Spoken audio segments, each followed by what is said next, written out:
Первое общественное объединение страны «Демократическое движение Кыргызстана» празднует юбилей. Оно было организовано в этот день в 1990 году. ДДК, как принято его называть, стало прародителем всех демократических институтов страны. Подробности в репортаже Бекмамата Асанбекулу.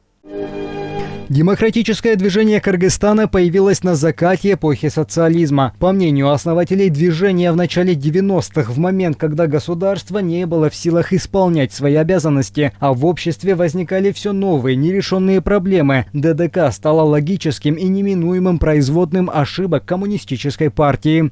Там были разные течения, да, были и националистические течения, были совершенно другое такого либерального направления. Мы как-то сумели аккумулировать все вот эти богатые палитры политических течений в одно цивилизованное, мощное движение, альтернативное движение, оппозиционное движение к действующей власти, прежде всего коммунистической партии. Сама идея пропаганды демократии в то время была революционна. Участники движения «Прогрессивная молодежь» преследовали высокие идеалы, свобода мысли и социальное равенство, новые возможности. Все то, что сегодня есть у демократического Кыргызстана, заслуга молодых основателей ДДК. То, что сегодня появились такие партии, которые только на деньгах строятся, да, вот кто больше заплатит, те проходят депутата. Мы даже не предвидели, что все может так обернуться. Мы были своего рода романтиками, демократами. Мы мечтали. Наши были действительно патриоты, вот, но они были неподкупны.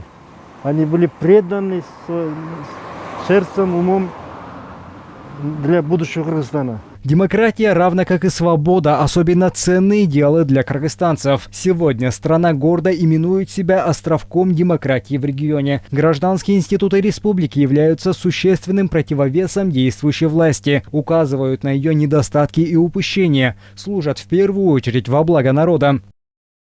Больше 30 тысяч общественных организаций, правильно же? Сколько правозащитных организаций, это защищает права человека?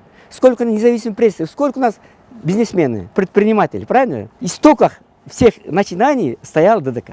Родившись в 1990 году, ДДК просуществовало всего 3 года. Несмотря на это, демократическое движение Кыргызстана смогло дать импульс развитию демократии вперед на целые десятилетия. Бекмамат Асанбекулу, Чингис Талантбеков, ЛТР, Бишкек.